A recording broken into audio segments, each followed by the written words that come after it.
Hello everyone, আমার নতুন সংসারে আপনাদের সবাইকে স্বাগতম।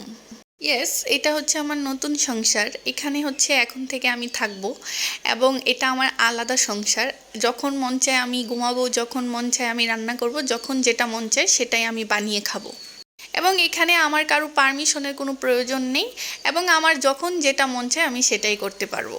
ইয়েস, আমি এইটাই চেয়েছিলাম এবং পেয়েছি, এবং আমি মনে করি প্রত্যেকটা মেয়েরই এটা প্রয়োজন এবং দরকার, যেখানে সে স্বাধীনভাবে যা মন চায় তা করতে পারবে, যা মন চায় তা রান্না করতে পারবে, যেখানে কেউ খবরদারি করবে না, কেউ শাসন করবে না, এবং কোনো কিছু খেতে মন চাইলে বা করতে মন চাইলে অন্যজনের পারমিশন লাগবে না।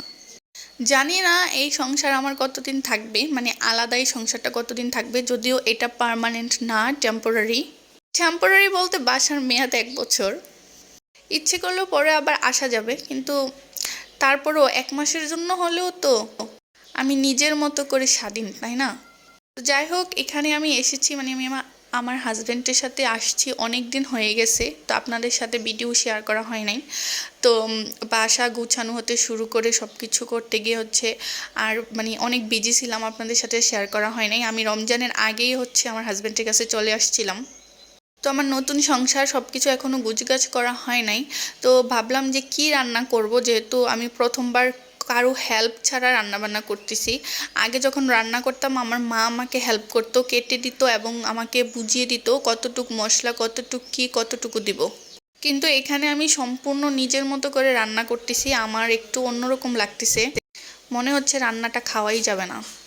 তারপরেও আলহামদুলিল্লাহ, মোটামুটি নতুন রাঁধুনি হিসেবে রান্না মোটামুটি ভালোই হয়েছে। প্রথম প্রথম রান্না করতে তো খুবই ভালো লাগছে, রান্না করতেছি, তারপরে নিজের মতো করে যা মন চায় তা করতেছি। কিন্তু প্রায় 1 মাস হয়ে গেছে এখানে আসছি, এখন আর রান্না বান্না করতে ভালো লাগে না। এখন মনে হয় ইস, যদি কেউ 2 দিন বা 3 দিন রান্না করে দিত তাহলে কতই না ভালো হতো, আমার আর রান্না বান্না করা লাগতো না। মানে তখন আমি মানে খুব এক্সাইটেড ছিলাম কখন আমি আসবো, আমি আমার নিজের আলাদা একটা সংসার হবে, নিজের মতো করে রান্না করব।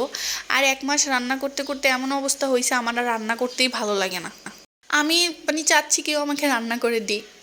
যেহেতু আমি এখানে একা আছি, তো এটা তো আর পসিবল না, আমার হাজব্যান্ড তো আর সারাক্ষণ বাসায় থাকে না, ও থাকে ওর কাজে। তো নিজের রান্নাটা নিজেই করতে হয়।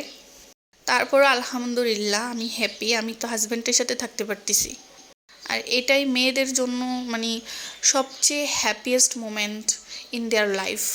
বিয়ের উদ্দেশ্যই হচ্ছে স্বামী স্ত্রী একসাথে থাকবে, একজন এক জায়গায় আরেকজন আরেক জায়গায় থাকবে, এটা বিয়ের উদ্দেশ্য নয়।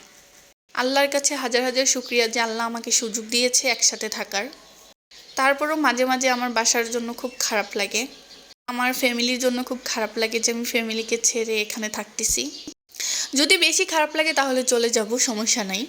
তারপরেও একটা তো এক্সপিরিয়েন্স হইলো যে একা থাকার এক্সপিরিয়েন্সটা কেমন, একা একা রান্না করার এক্সপিরিয়েন্সটা কেমন। তো যাই হোক, অনেক কিছুই রান্নাবান্না করলাম। এখানে হচ্ছে গ্যাস থাকে না, এই জন্য হচ্ছে আমাকে ইলেকট্রিক চুলা কিনে দিছে আমার হাজব্যান্ড, যেন এখানে আমি রান্না করতে পারি এবং আমাদের দুপুরের খাওয়াটা হয়। আর এরই মাঝখানে আমার হাজব্যান্ডের এক বড় ভাই হচ্ছে আমাদেরকে পিঠা দিয়ে গেছে, দুধ চিতই পিঠা, যেটা বক্স ফেটে দুধ মানে পড়ে গেছে, কিন্তু পিঠাটা অনেক বেশি মজা ছিল এবং এটা আমার ফেভারিট পিঠা। আমি অনেক মজা করে পিঠাটা খাইছি।